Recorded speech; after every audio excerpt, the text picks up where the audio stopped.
গল্পের শুরুতেই আমরা ছোট্ট জিনকে দেখতে পাই।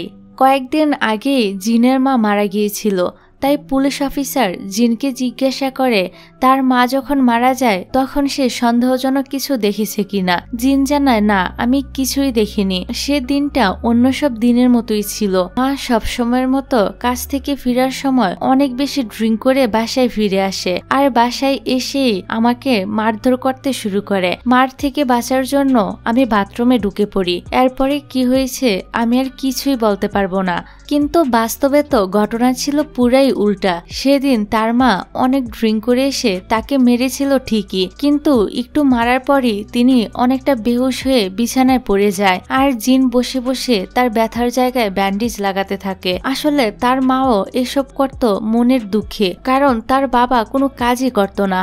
তার মাকে ঘরের এবং বাইরের সব কাজই একা করতে হতো। তাছাড়া দাম্পত্য জীবনেও তার বাবার সঙ্গে তার মায়ের সম্পর্কটা খুবই খারাপ যাচ্ছিল।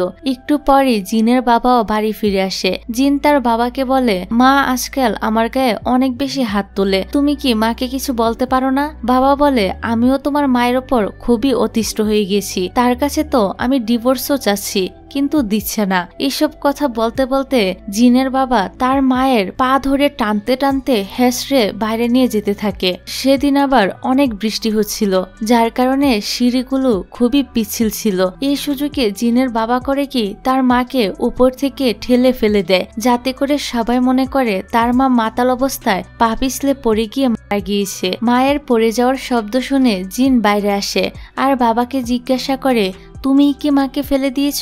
বাবা বলে, হ্যাঁ ফেলেছি। আমি জানি আমি যেমন তোর মায়ের ওপর অতিষ্ঠ, তুই নিজেও তার উপর আমার থেকে বেশি অতিষ্ঠ, তাই এখন থেকে আমি যেমনটা বলবো তুই ঠিক তেমনটাই করবি। চিন্তা করিস না, কিছুদিন পরে আমি তোর জন্য নতুন একটা মা নিয়ে আসবো, যে কিনা অনেক ধনী, আর সে তোকে এসে এভাবে মারবে না। এ বলে তার বাবা সেখান থেকে চলে যায়, আর জিন তার মায়ের কাছে চলে আসে। দেখা যায় তার মা তখনও বেঁচেই ছিল।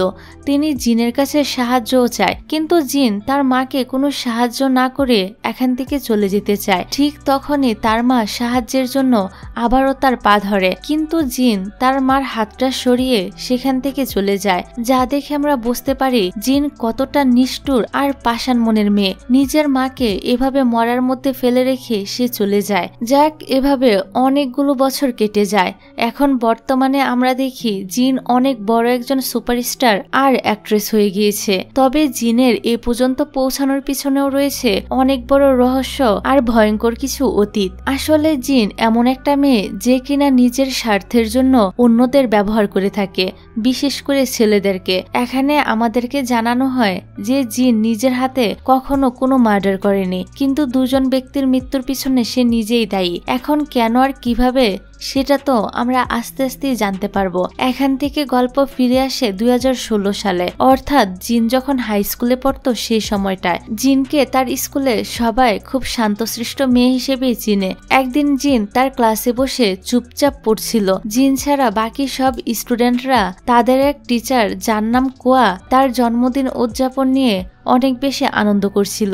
তখনই দেখা যায় মিস কোয়ার ফিয়োন্সে গাড়ি থেকে নেমে ক্লাসের দিকে আসছিল। আসলে মিস কোয়ার কিছু ছবি স্কুলের অফিসিয়াল ওয়েবসাইটে কেউ একজন নিজের পরিচয় লুকিয়ে সেগুলো ভাইরাল করে দিয়েছে, যেটা দেখার পর পুরো স্কুলে তো হট্টগোল লেগে যায়। আর ঠিক এই জন্যই তার ফিয়োন্সে এসে পুরো ক্লাসের সামনে সেই ছবিগুলো দেখিয়ে সবার সামনে তাকে অনেক অপমান করে সম্পর্কটা ভেঙে দিয়ে চলে যায়। এই ছবিগুলোতে দেখা যায় মিস কুয়া কোনো একটা অপরিচিত লোকের সঙ্গে অন্তরঙ্গ মুহূর্ত কাটাচ্ছে, যদিও সে ছবির মধ্যে থাকা ওই লোকটার চেহারা দেখা যায় না, শুধু মিস কুয়ার চেহারাই দেখা যাচ্ছিল। ফলে মিস কুয়াকে স্কুল থেকে বের করে দেওয়া হয়। মিস কুয়া যখন প্রিন্সিপালের রুম থেকে বেরিয়ে বাড়ির দিকে যাচ্ছিল, তখনই তিনি হুচটকে পড়ে যেতে গেলে জিন এসে ওনাকে ধরে নেয়। এখানে জিনের কথা থেকে আমরা জানতে পারি এই সব কিছুর পিছনে আসলে তারই হাত রয়েছে। মিস কুয়া কিছুদিন আগে জিনকে তার মা নেই বলে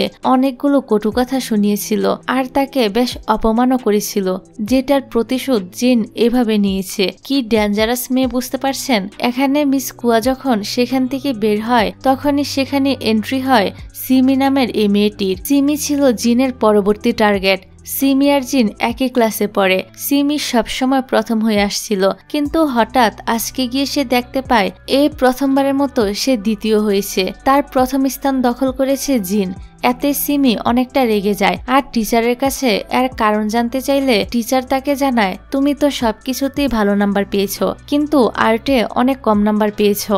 এতে করে সিমি তো আর্ট টিচারের উপর অনেক রেগে যায়। ক্লাস শেষ হলে সিমি আর্ট টিচারের সঙ্গে দেখা করতে আসলে দেখতে পায় জিন আর টিচার একসাথে কিছু কথা বলছে। সে তাদের কথা শুনতেই যাবে, ঠিক তখনই সেখানে জুন নামের এই ছেলেটি চলে আসে আর সে এসেই সিমিকে এখান থেকে নিয়ে চলে যায়। এভাবেই সেদিনের মতো জিনকে জুন বাঁচিয়ে নেয়। আসলে জুন মনে মনে জিনকে অনেক পছন্দ করে, সে তার জন্য সবকিছু করতে পারে। পরের দিন স্কুলে দেখা যায় সিমি জিনের কাছে আসে আর জিজ্ঞাসা করে গতকাল সে আর্ট টিচারের সাথে কি কথা বলেছিল। জিন খুব ঠান্ডা গলায় বলে, তোমার উচিত হবে মানুষের ব্যাপারে নাক না গলিয়ে নিজের চরকায় তেল দেওয়া। তাছাড়া সিমি যদি নিজের ভালো চায় তাহলে জিনের পিছনে না লাগলেই তার জন্য ভালো হবে। সিমি জিনের মুখে এসব কথা শুনে আরো বেশি রেগে যায়। সাথে সিমি এটাও বুঝতে পারে জিনকে দেখতে যতটা শান্তশিষ্ট আর ইনোসেন্ট মনে হয়, সে আসলে ততটাও ইনোসেন্ট না, খুবই ভয়ঙ্কর একটা মেয়ে। তার পরের সিনে দেখা যায় ক্লাসের সবাই জিনকে অভিনন্দন জানাচ্ছে ক্লাসে প্রথম হওয়ার জন্য। তারপর এক টিচার জুনকে বলে ডিবেট কম্পিটিশনের জন্য প্রিপারেশন নেওয়ার জন্য, কারণ কিছুদিন আগে সে রাইটিং কম্পিটিশনে ফার্স্ট হয়েছিল, যার জন্য সে কম্পিটিশনে অংশগ্রহণ করার সুযোগ পেয়েছে। তখন জুন টিচারকে বলে সে এই কম্পিটিশনে অংশগ্রহণ করতে চায় না, বরং এই সুযোগটা সে জিনকে দিতে চায়। জুনকে এমনটা করতে দেখে সিমির মেজাজ তো আরো বেশি খারাপ হয়ে যায়, কারণ এই সিমি আবার জুনকে পছন্দ করত আর কম্পিটিশনে জুন আর তার একসাথে অংশগ্রহণ করার কথা ছিল, যেখানে এখন জুনের জায়গায় জিন যাবে। এটা তো সিমি কোনোভাবেই মানতে পারছিল না। ফলস্বরূপ তারা যখন একসাথে কম্পিটিশনের ব্যাপারে ডিসকাশন করছিল যে কে কি কাজ করবে, তখন সিমি ইচ্ছে করে রিসার্চের নাম করে জিনকে এক সাইড করে দিতে চায়। কিন্তু জিন তো ছিল তার থেকেও বড় শয়তান, সে সিমির চালাকি বুঝে ফেলে আর তার এই সিদ্ধান্তে রাজি হয় না। ফলে সিমি আরো রেগে যায়। এবার বাড়ি ফেরার সময় সিমি তার মাকে সবকিছু বলে। তার মা সিমিকে বলে সে যেন জিনকে নিয়ে কোনো চিন্তাই না করে, কারণ সিমির বাবা অনেক প্রভাবশালী আর ধনী একজন ব্যক্তি। প্রতি বছর তিনি তাদের স্কুলে অনেক টাকা ডোনেট করে। তারা অবশ্যই এই জিনের একটা ব্যবস্থা করে ছাড়বে। তাছাড়া কিছুদিন আগে তিনি এটাও জানতে পেরেছে যে জিন নাকি অনাথ একটা মেয়ে, সে নিজের পড়াশোনার খরচ চালাতেও হিমশিম খায়। এই মেয়েকে নিয়ে সিমির এত চিন্তা করার কিছুই নেই। জিনের ব্যাপারে এসব ইনফরমেশন শুনে সিমি তো খুবই খুশি হয় আর মনে মনে একটা পরিকল্পনা করে। অন্যদিকে জুন কিছু খাবার নিয়ে জিনের বাসায় চলে আসে আর ভিতরে না ঢুকে বাইরে থেকে জিনের দিকে তাকিয়ে থাকে। এর পরের মুহূর্তে সে চোখ বন্ধ করতেই তার চোখের সামনে অতীতের কিছু সিন ভেসে ওঠে আর চোখ খুলতেই সে নিজেকে জিনের কাছে দেখতে পায়। জিন বলে অনেক রাত হয়েছে, এখন তোমার বাসায় ফেরা উচিত। কিন্তু জুন তার কাছেই থেকে যেতে চায়। জিন এখানে তার কাছে একটা নোট চায়। জুন যখন সে নোটটা দেয়, জিন তার ভিতরে একটা লেটার খুঁজে পায়। এই লেটার জুনকে কে দিয়েছে এ ব্যাপারে জুন তো নিজেও কিছুই জানতো না। জিন এবার লেটারটি খুলে দেখে এটা তো একটা লাভ লেটার। চিঠি পড়ে তারা জানতে পারে এই লেটারটি আসলে সিমি জুনকে দিয়েছে। জুন জিনকে চিঠিটা ফেলে দিতে বলে, কিন্তু জিন বলে না, তোমার উচিত এই চিঠিটার উত্তর দেওয়া আর এই কাজে আমি নিজে তোমাকে সাহায্য করব। যাই হোক, পরের দিন স্কুলের সবাই জিনকে নিয়ে গসিপ করছিল, কারণ কেউ একজন পুরো স্কুলে হিউমার ছড়িয়ে দিয়েছে যে জিন একটা অনাথ আর খুবই গরিব পরিবারের একটা মেয়ে, এমনকি তার মাও নেই। ফলে স্কুলের সবাই জিনকে অন্যভাবেই দেখছিল আর এটা ছিল সিমির কাজ। সে আগের দিন এই পরিকল্পনাই করেছিল যে জিনকে সে সবার সামনে এভাবেই অপদস্থ করবে। এদিকে সিমির মা টাকা দিয়ে জিনকে কম্পিটিশন থেকে বের করে দেয়। তারপর টিচার জিনকে বলতে থাকে ফাইনাল কম্পিটিশন আসতে আর বেশি সময় বাকি নেই, তাই একদম নতুন কাউকে তারা নিতে চাচ্ছে না। সবকিছুর পরেও যদি তারা নতুন কাউকে নিতে চায় তাহলে কিছু স্টুডেন্টদের বাবা মারা অলরেডি হুমকি দিয়েছে যে তারা এর বিরুদ্ধে কমপ্লেন করবে। এই কথা শুনে জিন তো খুব শান্তভাবে বলে, কার কার বাবা মা হুমকি দিয়েছে? এতে মিস চুপ হয়ে যায়। তারপর ক্লাসরুমে সিমি জিনকে কম্পিটিশন থেকে বের করে দিয়েছে বলে অনেক অপমান করে বেশ কিছু কথা শুনিয়ে দেয়। এখানে জিন তো তাকে তেমন কিছুই বলে না, শুধু একটা চিঠি ধরিয়ে দিয়ে বলে, এই চিঠিটা জুন তোমাকে দিতে বলেছে। সেই চিঠিতে সিমিকে অনেক অপমানের সাথে রিজেক্ট করা হয়েছিল। এতে সিমিও অনেক অপমান বোধ করে। তারপর দেখা যায় টিচার সিমিদেরকে ওনার রুমে ডাকে আর বলতে থাকে এই বছরের কম্পিটিশন ক্যান্সেল করা হয়েছে, কারণ কেউ একজন এই কম্পিটিশনের অথরিটির কাছে তাদের স্কুলের বিরুদ্ধে অভিযোগ করেছে। এই শুনে সিমি তো প্রচন্ড রেগে যায় আর ওয়াশরুমে এসে তার মাকে কল করে বলতে থাকে এই সবকিছুর পিছনে নিঃসন্দেহে জিনেরই হাত রয়েছে। তাকে কম্পিটিশনে পার্টিসিপেট করতে দেওয়া হয়নি বলে সে এই রিপোর্টগুলো করেছে। আমি জিনকে ছাড়বো না। তখনই ওয়াশরুম থেকে জিন বের হয়ে আসে, অর্থাৎ জিন সিমির সব কথাই শুনে ফেলেছে। এবার জিন সবসময়ের মতো শান্তভাবে বলতে থাকে, তুমি যেমন কর্ম করেছ তেমনই ফল পেয়েছ। আমি একজন অনাথ, আমার মানে এসব কথা তো তুমি স্কুলে ছড়িয়েছ, এটা আমি খুব ভালো করেই জানি, কিন্তু আমি তোমাকে ধন্যবাদ জানাতে চাই, কারণ তোমার জন্য আমার এই বোরিং স্কুল লাইফটা এখন অনেক বেশি এন্টারটেইনিং হয়ে গিয়েছে। এই বলে জিন অনেকটা ভাব নিয়ে এখান থেকে চলে যায়, যেটা দেখে সিমির তো আরো বেশি ফাটতে থাকে। যাই হোক, তারপর সিমি ক্লাসে এসে জিনের নোটবুক নিয়ে তার হাতের লেখার সাথে সেই চিঠিটার হাতের লেখা মিলিয়ে দেখে তার সন্দেহই ঠিক ছিল, এটা আসলে জিনই লিখেছে, জুন লেখেনি। অন্যদিকে আমরা একটা স্ক্যামের ব্যাপারে জানতে পারি, যে স্ক্যামটা জিন পরিচালনা করত সবার নজর থেকে লুকিয়ে। সেই স্ক্যামটা হলো স্কুলের শিক্ষার্থীদের তাদের নানা প্রয়োজনে ছোট ছোট লোন দেওয়া, যে লোনের বদলে তারা অনেক বেশি সুদ নিত। আর কেউ যদি একদিনের জন্য এই টাকা পরিশোধ করতে না পারে তাহলে তাকে নানাভাবে হ্যারাসমেন্ট করে সেই টাকা উদ্ধার করা হতো। তবে জিন নিজে এসব কিছুই করত না, কিম নামের একটা ছেলেকে দিয়ে এই স্ক্যামের সকল কাজ করাতো। কিমও জিনের সাথে একই ক্লাসে পড়তো। এদিকে তো সিমি অনেক রেগে টেগে এক বালতি পানি এনে জিনের উপর ঢেলে দেয়, কারণ জিন নিজে চিঠি লিখে তাকে এতটা অপমান করেছে। জিনও কম না, সে তার এ অবস্থা নিয়ে ক্লাসরুমে চলে আসে। তাকে এভাবে দেখে ক্লাসের সবাই তো একদম অবাক হয়ে যায়। আর এই অবস্থায় ক্লাসে আসার কারণ হলো সে সবার সামনে ইনোসেন্ট সাজার চেষ্টা করে। আর জুন দৌড়ে এসে তাওয়াল নিয়ে তার গাটা ঢেকে দিয়ে এখান থেকে রেস্টরুমের দিকে নিয়ে যায়। যাওয়ার সময় তাদের সাথে কিমের আবার দেখা হয়ে যায়। তাদের এই অবস্থা দেখে কিম জিজ্ঞাসা করে তাদের কি হয়েছে, তবে তারা দুজনের কেউই তার সাথে কোনো কথাই বলে না। আসলে সে স্ক্যামের কারণে তারা কেউই স্কুলে কিমের সাথে কথা বলতো না, যাতে করে কারোর কোনো সন্দেহ না হয়। এখানে আমরা জানতে পারি জিন কি করে কিমের সাথে হাত মিলিয়েছিল। আসলে এই কিমের আবার চুরি করার স্বভাব ছিল। একদিন কিম একজনের সাথে ঝগড়া করে না পেরে তার ব্যাগ থেকে এয়ারপোর্ট চুরি করছিল। তখনই সেখানে জিন চলে আসে। জিনকে দেখে কিম একটু ভয় পেলে জিন বলে, ভয় পাওয়ার দরকার নেই, আমি কাউকে কিছুই বলবো না। কিম বলে, এর বদলে তাহলে তুমি আমার কাছে কি চাও? এই সুযোগে জিন তার এই স্ক্যামের কাজে কিমকে ঢুকিয়ে নেয় আর বলে, এই কাজের বদলে তুমি টাকাও পাবে। আর এই কিমের আবার তার বাবার সাথে সম্পর্কটা খুব একটা ভালো ছিল না, যার কারণে সে টাকার জন্য জিনের কথায় রাজি হয়ে যায়। যাই হোক, তারপর একদিন ক্লাসরুমে বসে কিম জিনের সাথে সেই স্ক্যামের বিজনেসের ব্যাপারেই কথা বলছিল, যেখানে তার ফোনে জিনের নাম সেভ করা ছিল বস নামে। ঠিক তখনই তাদের টিচার তার কাছ থেকে একটা হিসাবের খাতা খুঁজে পায়, যেখানে অনেক স্টুডেন্টের নামের পাশে বিভিন্ন সংখ্যা লেখা ছিল, যেটা দেখে টিচারের সন্দেহ হয় আর কিমকে বলে সে নোটটা দেখানোর জন্য, কিন্তু কিম তো সেটা দেখাতে চায় না। আর এখানে জোরাজোরির এক পর্যায়ে কিমের ফোনটা ভুল করে তার কাছ থেকে পড়ে যায়, যেটা আবার গিয়ে পড়ে সিমির কাছে। ফোনে কোনো লক না থাকায় সিমি জিন আর কিমের সব মেসেজগুলো দেখে ফেলে। তবে জিনের নামের জায়গায় যেহেতু বস লেখা ছিল, তাই সিমি আর জিনের ব্যাপারটা বুঝতে পারে না। অন্যদিকে রেস্টরুমে বসে জিন তো খুবই ইনোসেন্ট হয়ে জুনকে বলতে থাকে সিমি তার উপর কত অত্যাচার করে। আসলে জিন জুনের সিম্পিথি গেইন করতে চাইছিল, যাতে করে জুন তাকে সবসময় সাহায্য করে। পরের দিন জিন তার একজন ক্লাসমেট থেকে জানতে পারে গতকাল তার অনুপস্থিতিতে ক্লাসে কি কি হয়েছিল, অর্থাৎ কিমের ধরা পড়ার ব্যাপারটা আর কি। এটা শোনার পর জিন তো অনেকটাই ঘাবড়ে যায়, কারণ কিমকে যদি ভালোভাবে জেরা করা হয় তাহলে তো তার নামটাও চলে আসবে। আসবে, কারণ এই সব কিছুর মাস্টারমাইন্ড তো জিন নিজেই। এই কারণে জিন তাড়াতাড়ি করে কিমের সাথে দেখা করতে চলে আসে। কিম জিনকে জানায় সে ধরা পড়ার পরও জিনের নাম কাউকেই বলেনি, তাই চিন্তা করার কিছুই নেই। আর এখন তাদের দুজনের মধ্যে সবকিছু সুদবোধ হয়ে গিয়েছে। কিম আর তার হয়ে কাজ করতে চায় না। ঠিক তখনই জিনের নাটক শুরু হয়ে যায়। সে সাথে সাথে কিমকে জড়িয়ে ধরে,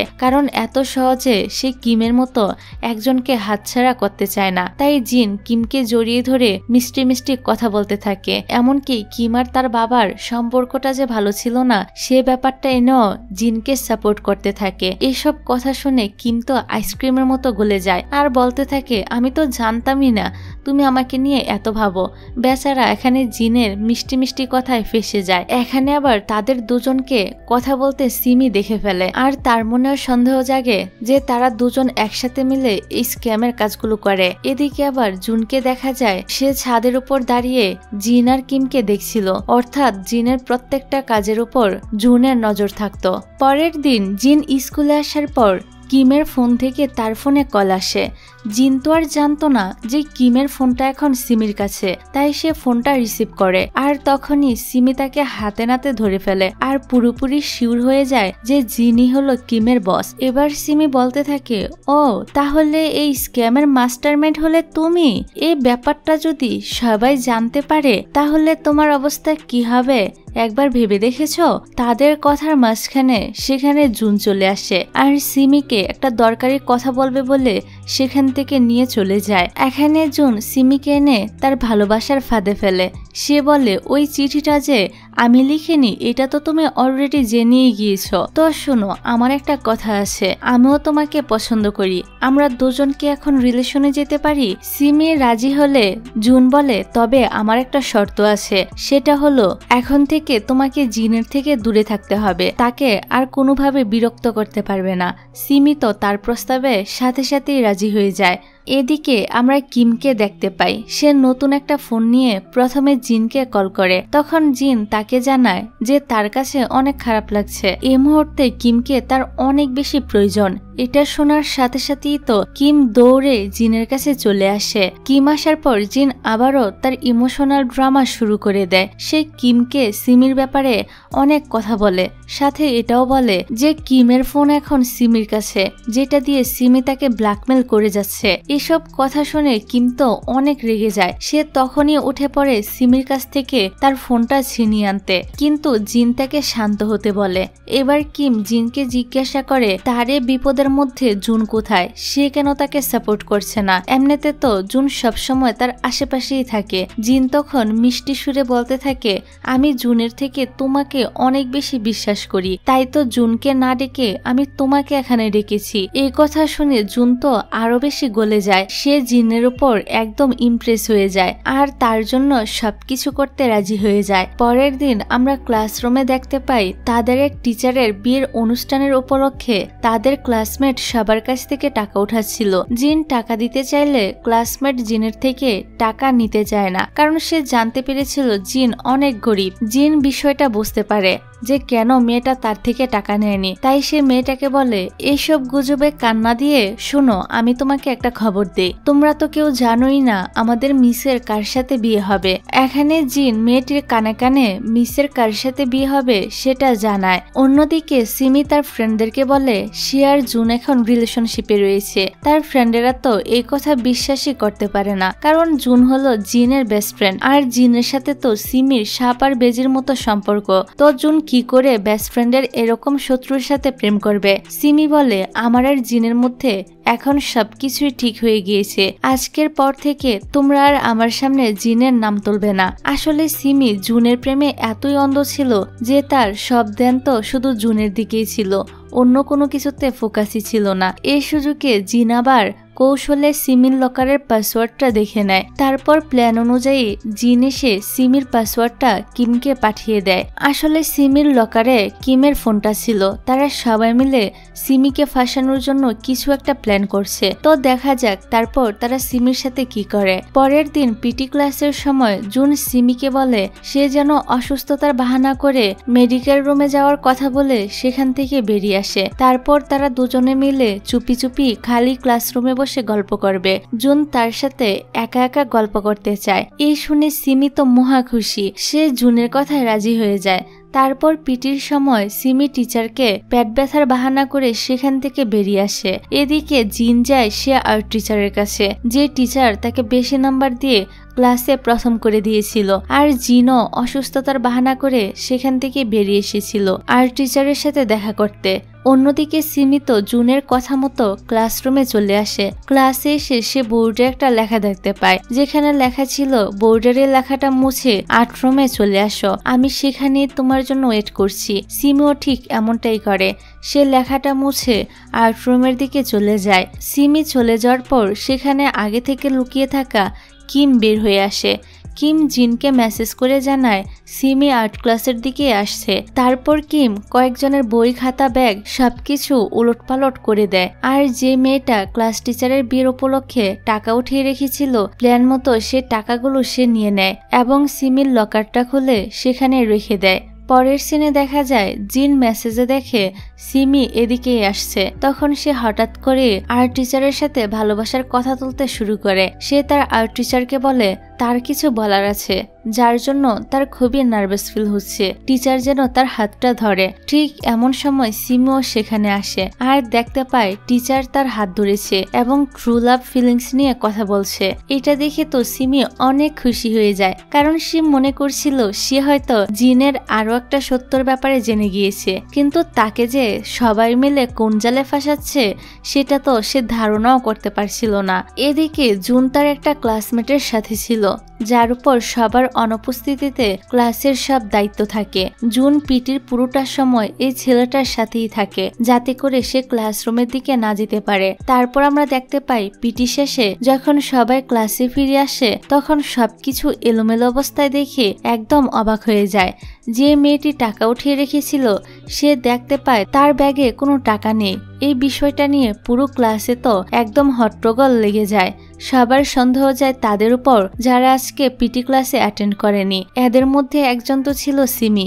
সবাই জানতে পারে সিমি অসুস্থতার কথা বলে আসলেও রেস্ট রুমে বা মেডিকেল রুমে না গিয়ে সে সরাসরি ক্লাসরুমে এসে পড়েছিল। তাই সবাই সরাসরি সিমিকে প্রশ্ন করতে থাকে। সিমি তো এসব কথা শুনে তাদের উপর প্রচন্ড ক্ষেপে যায়। তারপর সে তার ব্যাগ খুলে দেখাতে থাকে। তখনই সেখানে কিম এসে উপস্থিত হয় আর বলতে থাকে চুরি করে কেউ কি টাকা ব্যাগে রাখে? সবার উচিত সিমির লকারটা তল্লাশি করা। কিন্তু সিমি তার লকারটা খুলতে দেয় না, কারণ তার লকারে কিমের ফোন ছিল। তখনই কিম এক লাথি মেরে লকারটা ভেঙে ফেলে। এরই মধ্যে জিন আর জুন ক্লাসে এসে পড়ে। এবার কিম সিমির লকারে তার ফোনটা খুঁজে পায় আর বলে আমি এই ফোনটা অনেকদিন ধরে পাচ্ছিলাম না, তাহলে তুমি আমার ফোনটা চুরি করেছ? সিমি বলে আমি কেন তোমার ফোন চুরি করব? এই ফোনটা আমি কুড়িয়ে পেয়েছিলাম, আর তুমি তো কিছুদিন ধরে স্কুলে আসছিলে না, এই কারণে আমি তোমাকে ফোনটা ফেরত দিতে পারিনি। তখনই কিম টাকাগুলো বের করে বলে তোর টাকাগুলো কি তুমি কুড়িয়ে পেয়েছিলে? এই সব কিছু আবার ক্লাসের কিছু পোলাপাইন ভিডিও করছিল। সিমি তো তার লকারে টাকা দেখে খুবই অবাক হয়ে যায়, সাথে এখানে সে পুরোপুরি ফেসেও যায়। এবার ক্লাসের সবাই তাকে বুলি করতে শুরু করে। কেউ কেউ তো বলছিল পুলিশকে ফোন করতে। তার এই অবস্থা দেখে জুন দূর থেকে হাসছিল আর বলছিল এখনো তোমার সাথে অনেক কিছু হওয়ার বাকি আছে। জিনের এই কথা শুনে সিমি জিনের উপর আরো বেশি রেগে যায় আর সে এখানে জিন আর আর্ট টিচারের মধ্যে সম্পর্কের ব্যাপারে সবাইকে জানিয়ে দেয়। সিমি বলে আজকে সে জিন আর টিচারকে একসাথে প্রেম করতে দেখেছে। জিন তো আমার থেকেও বড় দোষী, টিচারের সাথে প্রেম করে বেড়াচ্ছে, আর এই কারণেই তো ওই টিচার আমাকে কম নাম্বার দিয়ে জিনকে বেশি নাম্বার দিয়েছে এবং জিনকে প্রথম হতে সাহায্য করেছে। এমনকি এখানে সে তো জিন কিমের সাথে সেই স্ক্যামে জড়িত আছে এই কথাটাও বলে। আর এই সব কিছু জিনই প্ল্যান করে তাকে এই কাজে ফাঁসিয়ে দিয়েছে। কিম তখন বলে ওঠে তুমি যে এসব কথা বলছো তোমার কাছে কি কোনো প্রমাণ আছে? সিমি বলে হ্যাঁ আছে, তোমার এই ফোনের মধ্যেই রয়েছে। জিন আর তোমার মধ্যে হওয়া সব চ্যাটিং আমি দেখেছি, যেখানে বস নাম দিয়ে তুমি জিনের নাম সেভ করে রেখেছ। এবার কিম সিমিকে তার ফোনটা দিয়ে বলে তাহলে এখনই সবাইকে দেখাও তুমি আসলে কোন ব্যাপারে কথা বলছো। সিমি ফোনটা নেয়, কিন্তু কোথাও সে আর তাদের চ্যাটিং খুঁজে পায় না। আর পাবেই বা কি করে? কিম তো অনেক আগেই এগুলো ডিলিট করে ফেলেছে। এখানে সিমি আবারও সবার সামনে ভুল প্রমাণিত হয়। তখনই ক্লাসে সে টিচার চলে আসে যার বিয়ে উপলক্ষে সবাই টাকা উঠিয়েছিল। সিমি এখানে আবারও জিনার টিচারের সম্পর্কের কথাটা তোলে আর বলে, আমি নিজের চোখে দেখেছি তারা দুজনের হাত ধরে বসে রয়েছে এবং ট্রু লাভ নিয়ে কথা বলছে। এই কথাটা শুনে ওই টিচার তো খুবই ক্ষেপে যায় আর সিমিকে সজোরে একটা চড় মারে। আসলে এই টিচারের এত রেগে যাওয়ার কারণ হলো উনার সাথেই আর টিচারের বিয়ে হওয়ার কথা ছিল।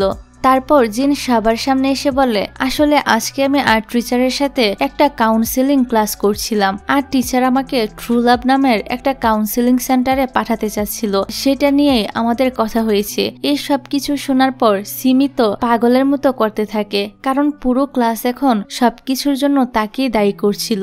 সিমি এখানে ভালোভাবেই বুঝতে পারে এই পরিকল্পনা শুধু জিনের একার না, তার সাথে জুন আর কিমও ছিল। সিমি জুনকে এসে জিজ্ঞাসা করে, তুমি আমার সাথে এমনটা কেন করলে? জুন তার কানে কানে বলে, আমি তোমাকে আগেই বলেছিলাম জিনের থেকে দূরে থাকতে। এবার সিমির বিচার করার জন্য তাকে টিচার রুমে নিয়ে যাওয়া হয়। অন্যদিকে ক্লাসে যারা তার ভিডিও করেছিল তারা সবকিছু অনলাইনে পাবলিক করে দেয়। মুহূর্তের মধ্যে চারদিকে খবরটা ছড়িয়ে যায়, কারণ সিমির বাবা ছিল একজন নামকরা উকিল। এত বড় একজন উকিলের মেয়ে হয়ে সে চুরির মতো এত নিকৃষ্ট একটা কাজ করেছে বলে সবাই তার বাবাকে নিয়ে উল্টাপাল্টা কথা বলতে থাকে। এভাবে তার পরিবারের মান সম্মানও ধুলি মিশে যায়। যে পরিবারের মান সম্মান নিয়ে সিমি এত অহংকার করেছিল এবং জিনকে নিচু করেছিল, সে মান সম্মান এখন পুরাই ধুলোই মিশে গেছে।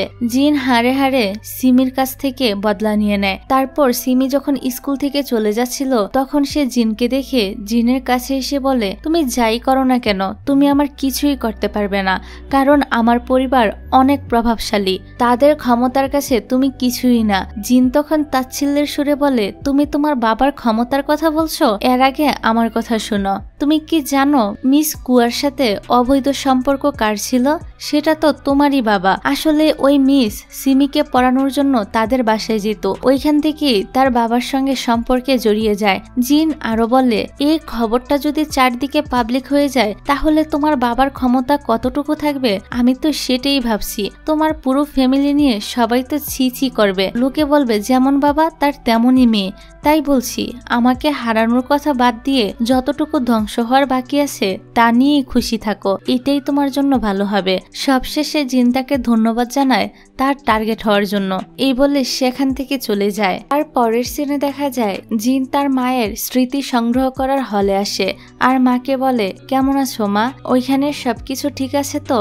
আমি তো ভালোই আছি, যদিও একটা মেয়ের জন্য কিছুটা ঝামেলায় পড়েছিলাম, কিন্তু এখন সব ঠিক আছে। সে আরো বলে, জানো মা, সেমিস্টারের শুরুতে আমাদের টিচার একটা অ্যাসাইনমেন্ট দিয়েছিল, কিন্তু সেটার জমা দেওয়ার কথা আমি একদমই ভুলে গিয়েছিলাম। তাই আমি টিচারের কাছে বলি, আর্ট করার মতো আমার হাতের কবজিগুলো ঠিক মতো কাজ করে না, অনেক ব্যথা করে। ভেবেছিলাম টিচার আমার কথা বিশ্বাস করবে না, কিন্তু উল্টো তিনি তো আমার প্রতি দয়া দেখায় আর আর্ট সাবজেক্টের পুরো নাম্বারটাই দিয়ে দেয়। এমনকি লাভ কাউন্সিলিং সেন্টারে পাঠানোর কথাও বলে, সাথে একটা ইনভিটেশন লেটারও আমাকে ধরিয়ে দেয়। এখন আমি এটা তোমাকে গিফট করলাম, তুমি পরকালে গিয়ে সেখানে কাউন্সিলিং করে নিও আর নিজেকে আবারও নতুন করে তৈরি করো। আর আমাকে নিয়ে কোনো চিন্তা করো না, আমি তোমার মতো মরব না।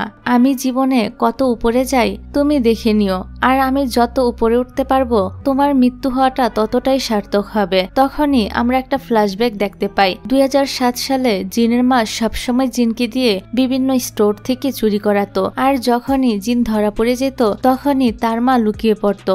তাছাড়া তার মা যেদিন মারা যায় সেদিন জুনের বাবাও মারা গিয়েছিল। আসলে জিনের বাবা আর জুনের মা পরিকল্পনাভাবে তাদের পার্টনারদের মেরে ফেলে যাতে পরবর্তীতে তারা বিয়ে করতে পারে। তারপর একদিন জিনের বাবা জিনকে নিয়ে জুনদের বাসায় চলে আসে আর জিনকে বলে, এটা তোমার নতুন মায়ের বাসা, তাদের সাথে তুমি খুব ভালো আচরণ করবে, ভালোভাবে থাকলেই তারা তোমার বড় হওয়া পর্যন্ত দেখাশোনা করবে। তারপর জিনকে তার সৎ মায়ের সাথে পরিচয় করিয়ে দেওয়া হয়, যেখানে আমরা ছোট্ট জুনকে দেখতে পাই। জুন তো জিনকে পেয়ে অনেক খুশি হয়। তারপর আমরা জিনের বাবা আর জুনের মাকে কথা বলতে শুনি। জুনের মা বলে, জুনের দাদার অনেক টাকা আছে ঠিকই, কিন্তু বুড়ো তো নাছুর বান্দা, কোনো টাকাই দেয়নি, এখন এই বাড়িটাই শেষ সম্বল। ফল, এটা বিক্রি করেও তো তেমন বেশি টাকা পাবো না। জিনের বাবা বলে তুমি কোনো চিন্তা করো না, আমার কাছে এখন একটা ট্রাম্প কার্ড আছে, আর সেটা হলো জিন। এই জিন আমাদের অনেক কাজে আসবে, কারণ সে দেখতে অনেক প্রিটি। আমরা যদি তার বিভিন্ন ভিডিও বানিয়ে বিক্রি করতে পারি তাহলে তার বদলে অনেক টাকা ইনকাম করতে পারবো, আর সেটা দিয়ে আমরা একটা সুন্দর বাড়ি কিনবো। জুনের মা বলে আইডিয়াটা তো ভালো, তবে তার কিছু ভিডিও বানিয়ে আমরা তাকে অনাথ আশ্রমে পাঠিয়ে দিব। জিনের বাবা বলে সবকিছুই ঠিক আছে, শুধু তুমি একটা বিষয় খেয়াল রাখবে, এই জিনের সাথে লাগতে যাবে না, সে পুরোপুরি তার মায়ের মতো ক্রিমিনাল মাইন্ডের হয়েছে। তখনই আমরা দেখতে পাই জিন তো বাইরে দাঁড়িয়ে তাদের এই সব কথাই শুনে ফেলে। তারপর গল্প আবারও 2016 সালে ফিরে আসে, যেখানে আমরা জিনের বাবাকে একদম নতুন একটা গেটআপে দেখতে পাই। সে জিনের স্কুলের বাইরে দাঁড়িয়ে জিনকেই খুঁজছিল। আসলে অনেক বছর পর সে জেল থেকে ফিরে এসেছে, তাই সে নিজের মেয়ে কোথায় থাকে সেটাও জানতো না, শুধু জানতো জিন এই স্কুলেই পড়ে। ঠিক তখনই আমরা সিমিকেও দেখতে পাই, সে আবার জিনের বাবাকে দেখতে পায়। জিনের বাবা তখন ফোনে কারুর সাথে জিন যে তার মেয়ে এটা নিয়ে কথা বলছিল। কথাটা আবার সিমি শুনে ফেলে, আর জিনের বাবাকে জিজ্ঞাসা করে আপনি কি জিনের বাবা? জিনের বাবা হ্যাঁ জানালে সিমি ওনাকে স্কুলের ভিতরে নিয়ে যায়। এদিকে আমরা কিম আর জিনকে একসাথে দেখতে পাই। কিম ওই দিন সিমির লকার থেকে তার পার্সোনাল একটা ডায়েরিও নিয়েছিল। এই ডায়েরিতে ক্লাসের সব স্টুডেন্টের নাম লেখা ছিল, আর তার পাশে ABC এরকম গ্রেড লেখা ছিল। যার পরিবার অনেক ধনী তার নামের পাশে এ, আর যে অনেক গরিব তার নামের পাশে সি। এখানে তারা দুজন মিলে সেই ডায়েরিটা পড়ছিল। ঠিক তখনই জিনকে তার এক ফ্রেন্ড কল করে বলে জিনকে তার বাবা খুঁজতে স্কুলে চলে এসেছে। কথাটা শুনে জিন তো দৌড় দেয়। অন্যদিকে জিনের বাবা জিনের নাম ধরে জোরে জোরে চিৎকার করছিল। আশেপাশের সব শিক্ষার্থীরা অনেক অবাক হচ্ছিল এটা জেনে যে জিনের বাবা আছে, কারণ এতদিন তারা জানতো জিনের কেউই নেই, সে একদম একা। এমন চিৎকার শুনে জুনও সেখানে চলে আসে, আর জিনের বাবাকে বলে বাবা আপনি এখানে কি করছেন? এই শুনে তো আশেপাশের সবাই একদম হতভম্ব হয়ে যায়। তারা বুঝতেই পারছিল না যে এটা আসলে কার বাবা, জুনের বাবা না জিনের বাবা। জুন জিনের বাবাকে টাকার লোভ দেখিয়ে সেখান থেকে কোনো মতে নিয়ে যায়। জিন আবার এই সবকিছু দূর থেকে দেখছিল, তার চোখে তো একদম পানি চলে আসে। যাই হোক, তারপর জিন সেখান থেকে চলে যাওয়ার সময় সিমির ওই ডায়েরিটা সেখানেই ফেলে যায়। ডায়েরিটা স্কুলের কিছু শিক্ষার্থীর হাতে পড়ে যায়। তারা যখন তাদের নামের পাশে এসব লেখা দেখতে পারে স্বাভাবিকভাবেই তারা অনেক বেশি রেগে যায়। সে ডায়েরিতে আবার সিমির নামটা লেখা ছিল, ফলে তারা বুঝতে পারে এই ডায়েরিটা সিমির। আর সিমি তাদেরকে এত ছোট করে কথাগুলো লিখেছিল যে সবাই এখন সিমিকে ঘৃণা করতে শুরু করেছে। পরের সিনে দেখা যায় জুন টাকা উঠিয়ে জিনের বাবাকে দিয়ে দেয়, আর দূরে থেকে এই সবকিছুই জিন দেখতে থাকে। তখনই আবার মিডিয়ার ইন্ডাস্ট্রির এক মহিলা যার নাম মেরি, তার নজর জিনের উপরে পড়ে, কারণ জিন দেখতে খুবই সুন্দরী ছিল। অন্যদিকে জুন জিনের বাবাকে সে টাকাগুলো দেওয়ার সময় বলে আপনি আর কখনোই জিনকে খুঁজতে আসবেন না, তার আশেপাশেও ঘুরঘুর করবেন না। জিনের বাবা বলে কেন আসবো না, আমি তো ওর বাবা হই। জুন বলে আমি জানতাম আপনি টাকা পাওয়ার পরও এমনটাই করবেন, তাই আমি আপনাকে মাত্র অর্ধেক টাকা দিয়েছি, বাকি অর্ধেক জিনের গ্রাজুয়েশন কমপ্লিট হওয়ার পরেই দিব। জিনের বাবা তখন বলে আমি একটা জিনিস বুঝতে পারছি না, তুমি এই জিনের জন্য এত কিছু কেন করছো? তোমার তো তার সাথে রক্তের কোনো সম্পর্কও নেই, শুধু কিছুদিনের জন্য সৎ ভাই বোন ছিলে, এতেই তার জন্য এত চিন্তা? যাওয়ার সময় জিনের বাবা জিনকে দেখে তার মাথায় হাত বুলিয়ে দিয়ে বলে তোমার সাথে আবারও দেখা হবে। জিনের বাবা চলে যাওয়ার পর সেখানে মেরি আসে, আর জিনকে বলে তুমি কি অ্যাক্ট্রেস হতে চাও? কিন্তু জিন তো ছিল খুবই ভালো একজন স্টুডেন্ট, সে অনেক কষ্ট করে লেখাপড়া করে এ পর্যন্ত এসেছে, তাই সে এখন তার পড়াশোনা নিয়ে থাকতে চায়। এই কারণে সে মেরিকে সরাসরি মানা করে দেয়। এদিকে কিম বাসায় ফিরে দেখে তার বাবা তার ছোট ভাইকে ধরে মারধর করছে। কিম তার বাবাকে থামানোর চেষ্টা করে আর বলে আপনার যা করার আমাকে করেন, আমার ভাইকে ছেড়ে দেন। তখন তো কিমের বাবা তার উপর রেগে গিয়ে ছুরি বের করে ফেলে। কিম তার বাবাকে থামাতে গেলে তার বাবা আরো বেশি হিংস্র হয়ে ওঠে, আর ঠিক সে মুহূর্তে কিম নিজেকে বাঁচাতে ছুরিটা নিয়ে হস্তহস্তি করার সময় তার বাবার শরীরেই ঢুকে পড়ে এবং সেখানেই তার বাবার মৃত্যু হয়। যাই হোক, পরের সিনে দেখা যায় স্কুলের যে মেয়েরা সিমি ডায়েরিটা খুঁজে পেয়েছিল তারা সবাই মিলে তো সিমিকে এসে বুলি করতে শুরু করে। তারা বলে, তুমি এতদিন যাবত আমাদের সাথে থেকে আমাদের ব্যাপারে এমনটা ভাবতে, আমরা গরিব বলে আমরা কি নিকৃষ্ট? সিমি বাঁচার জন্য তাদেরকে অনেকগুলো টাকা অফার করে। টাকা দেখে তারা তো আরো বেশি ক্ষেপে যায়। তারা বলে, তুমি কি ভেবেছো টাকা দিয়ে তুমি সবকিছু করতে পারবে? এই বলে তারা সিমিকে মারতে শুরু করে। এদিকে কিম তো তার এক আন্টিকে কল করে বলে, আমার ছোট ভাইকে আমি আপনার কাছে পাঠিয়েছি, আপনি তার খেয়াল রাখবেন। আন্টি বলে, হ্যাঁ তোমার ভাই তো এসেছে, কিন্তু কি হয়েছে তোমাদের? সে তো আমাকে কিছুই বলেনি। কিম বলে, আপনি এখন তার একমাত্র গার্ডিয়ান। এটা বলে সে কলটা কেটে দেয়। তারপর কিম জিনকে কল করে বলে, আমি শেষবারের মতো তোমার সাথে কথা বলছি, আমি আমার বাবাকে মেরে ফেলেছি আর এখন পুলিশ স্টেশনের সামনে আছি। আমি নিজেকে আত্মসমর্পণ করব, তবে আমার বাবাকে মেরে ফেলার জন্য আমার একটুও গিল্টি ফিল হচ্ছে না, কারণ আমার বাবা আমার আর আমার ভাইয়ের জীবনটাকে হেল করে দিয়েছিল। জিন তখন বলে ওঠে, তুমি এমনটা করো না, বরং অনেক গিল্টি ফিল হচ্ছে এমন একটা ভাব করো আর পুলিশকে বলবে তুমি শুধু নিজেকে বাঁচাতে চেয়েছিলে, এটা একটা দুর্ঘটনা ছিল, তাহলে তারা তোমার উপর মায়া করবে। কিম এখানে জিনকে ধন্যবাদ জানায় এই কারণে যে সবাই তাকে লুজার মনে করলেও শুধু জিনই তাকে কাজের মনে করেছে। এই বলে সে কলটা কেটে দেয়। অন্যদিকে সিমি সে গুলি করার ঘটনার পর স্কুল ছেড়ে একেবারের জন্য চলে যায়। তারপর থেকে জিনদের স্কুল লাইফ অনেক ভালোই কাটতে থাকে। তারা অনেক মজা মাস্তি করেই স্কুল জীবনটা কাটিয়ে ফেলে। তারপর গল্প চলে আসে 2018 সালে। আজ জিনদের রেজাল্ট বের হয়। জিনের এতদিনের স্বপ্ন পূরণ হয়, সে অনেক ভালো একটা রেজাল্ট করেছে, এমনকি বড় একটা ল ইউনিভার্সিটিতে চান্সও পেয়ে গিয়েছে। এটা দেখে জুন আর জিন দুজনেই অনেক বেশি খুশি হয়। তারপর একদিন জুন টাকার জন্য তার দাদার কাছে আসে আর বলে তার একটা ক্লাসমেট ইউনিভার্সিটিতে চান্স পেয়েছে, কিন্তু তার কাছে ইউনিভার্সিটিতে ভর্তি হওয়ার মতো কোনো টাকা নেই। তিনি যদি টাকা দিয়ে তাকে সাহায্য করে তাহলে এই টাকা সে সুদে আসলে তাকে ফিরিয়ে দিবে। দাদা জিজ্ঞাসা করে, তুমি কিভাবে আমাকে টাকা ফেরত দিবে? জুন বলে, আমি একটা পার্ট টাইম জব করব। দাদা বলে, এসব কিছু করার দরকার নেই, তুমি তো জানো আমার চিকিৎসার জন্য কিছুদিন পর পর আমাকে জাপানে যেতে হয়। আমি কিছুদিন পর 3 দিনের জন্য জাপানে যাব। আমি চাই ওই 3 দিন তুমি আমার দেখাশোনা করো, তাহলে আর তোমাকে টাকা ফেরত দিতে হবে না। আসলে এটা তো তার দাদার একটা বাহানা ছিল, তিনি আসলে তার নাতির সঙ্গে সময় কাটাতে চাচ্ছিল।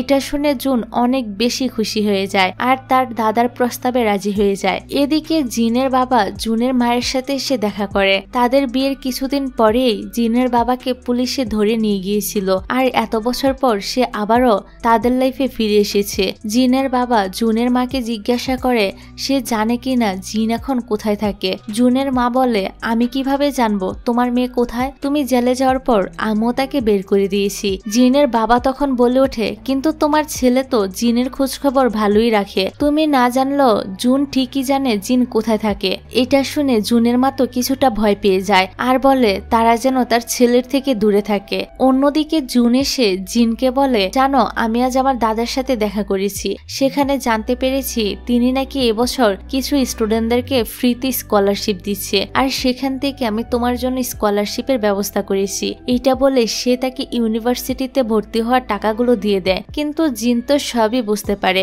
সে উল্টো জুনকে জিজ্ঞাসা করে, এই টাকাগুলোর বদলে আসলে তোমাকে কি করতে হবে সেটা বলো। জুন বলে, তেমন কিছু না, দাদা কিছুদিন পর 3 দিনের জন্য জাপানে যাবে, আমাকে সেখানে তার সাথে গিয়ে দেখাশোনা করতে হবে। যাক, জিন এবার টাকা নিয়ে বাসায় এসে দেখে তার বাবাও এখানে চলে এসেছে। জিন তার বাবাকে বলে, আপনি এখান থেকে চলে যান, তা না হলে কিন্তু আমি পুলিশ ডাকবো। কিন্তু তার বাবা তার কাছে টাকা চায়। সে বলে, পুরো ঘর আমি তন্ন তন্ন করে খুঁজেছি, কিন্তু কোথাও একটা কানা কুড়িও পাইনি। এটা বলে তিনি টাকার জন্য জিনের ব্যাগটা চেক করতে যায়।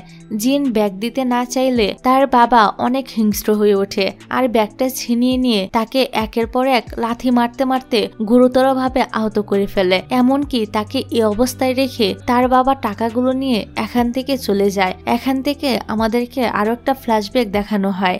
জিন যখন জুনদের বাড়িতে ছিল তখন এক রাতে জুন এসে জিনকে ডাক দেয়। জুন বলে তার অনেক জ্বর এসেছে। জিন বলে, তাহলে তুমি তোমার মায়ের কাছে যাও।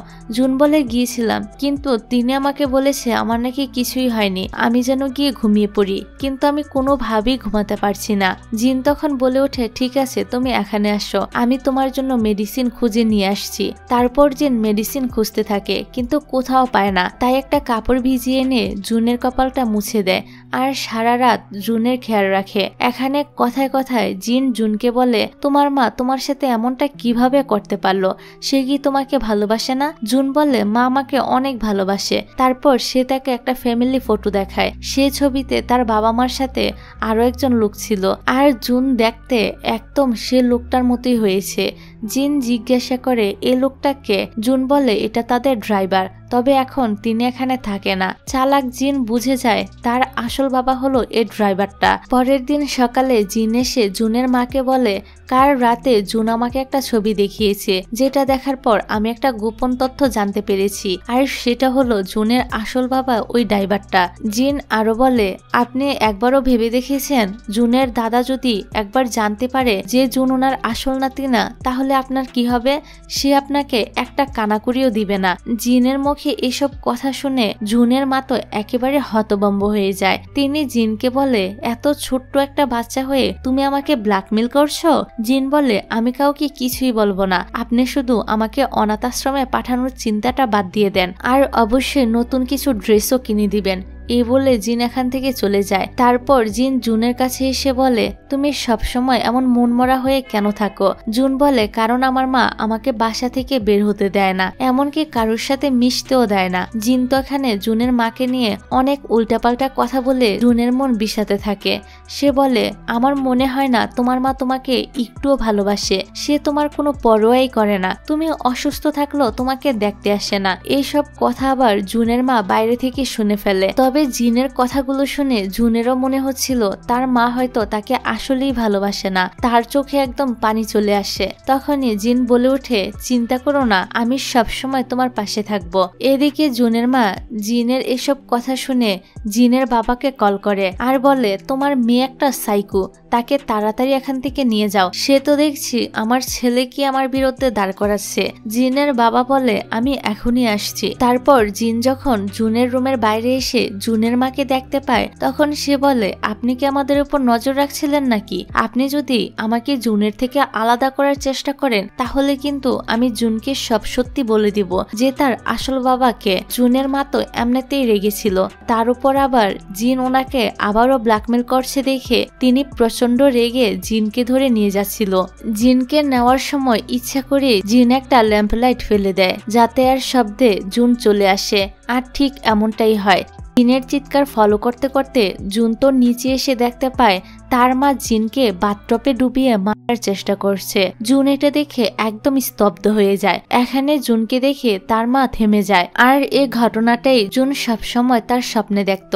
যাক, এই সুযোগে জিন আবার দৌড় দিয়ে জুনকে সাথে নিয়ে চলে যায়, আর যেতে যেতে জুনকে বলে, তুমি এখনই একটা অ্যাম্বুলেন্সকে কল করবে আর বলবে যে একটা মেয়ে উপর থেকে পড়ে গিয়েছে। এটা বলে সে জুনকে নিচে রেখে উপরে চলে যায়। জুন তো জিনের কথা মতো অ্যাম্বুলেন্সে কল করে বলে একজন মেয়ে উপর থেকে পড়ে গিয়েছে। ঠিক তখনই সে দেখতে পায় জিন তার চোখের সামনে উপর থেকে পড়ে যাচ্ছে। এটা দেখে সে তো একদম হতভম্ব হয়ে যায় আর তার চোখে পানি চলে আসে।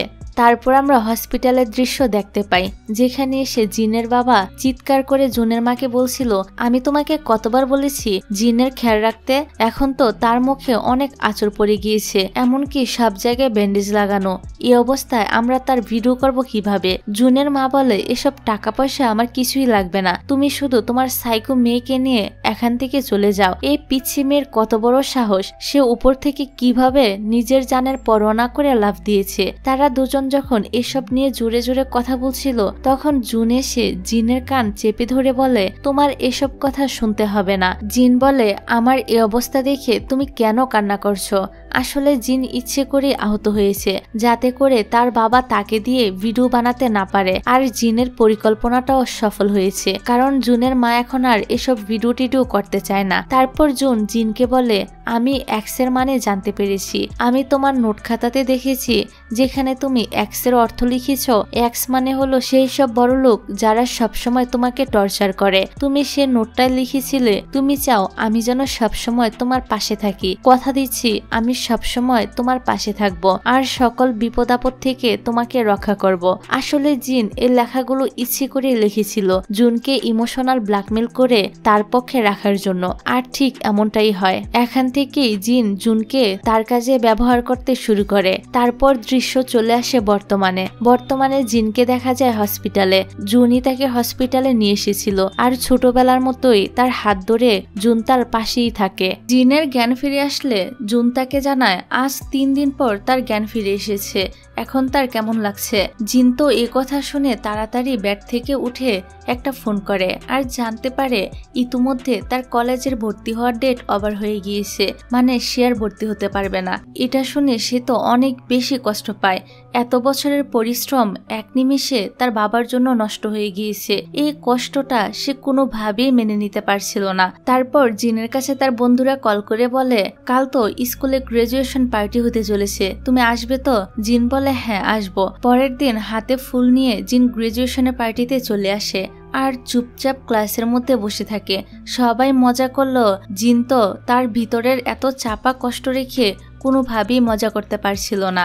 এদিকে গ্রাজুয়েশন সেরেমনিতে জুনের মাও সেখানে আসে জুনকে নেওয়ার জন্য। সে জুনকে গ্রাজুয়েশনের জন্য অভিনন্দন জানায় আর জিজ্ঞাসা করে তার দাদার সাথে কোনো কথা হয়েছে কিনা। আসলে জুনের মা জানতে চাইছিল গ্রাজুয়েশন কমপ্লিট করার উপলক্ষে তার দাদা তাকে কোনো গিফট দিয়েছে কিনা। তখনই জিনকে পাশ দিয়ে যেতে দেখে জুন তো তার মাকে গাড়িতে বসিয়ে রেখে জিনের পিছু হাঁটতে শুরু করে। জুন জিনের পিছনে হাঁটতে থাকে কিন্তু তাকে ডাকে না। তখনই হঠাৎ করে রাস্তায় জিন একটা লোককে দেখতে পায়। সে একটা চোর ধরেছে, কিন্তু লোকটা পুলিশ ছিল না, লোকটা একটা ক্যাফে চালাতো। এখানে জিন আমাদেরকে বলতে থাকে আজ যদি এ লোকটার সঙ্গে আমার দেখা না হতো তাহলে আমার জীবনটা হয়তো অন্যরকম হতো, কিন্তু এখন আর কিছুই পাল্টাবে না। সে এক দৃষ্টিতে লোকটার দিকে তাকিয়ে থাকে আর তার মাথার ভিতরে একটা নতুন প্ল্যান তৈরি হয়। তো পরবর্তীতে নিজের স্বার্থে এই ছেলেটাকে কিভাবে জিন ব্যবহার করে তা তো আমরা এর পরের পর্বেই জানতে পারবো। আর এরকম একটা সিনের মধ্য দিয়ে এই পর্বটা এখানেই শেষ হয়। তো পরের পর্বগুলো দেখার জন্য অবশ্যই আমাকে কমেন্ট করে জানাতে হবে। আর ভিডিওটা ভালো লাগলে একটা লাইক দিয়ে আমার চ্যানেলটাকে অবশ্যই সাবস্ক্রাইব করে রেখো, কারণ এখন থেকে এই চ্যানেলে কোরিয়ার সবচেয়ে সুন্দর সুন্দর ড্রামাগুলো নিয়ে আসা হবে। তো আজকের ভিডিওটা এখানেই শেষ করছি। ভালো থেকো, সুস্থ থেকো, আল্লাহ হাফেজ।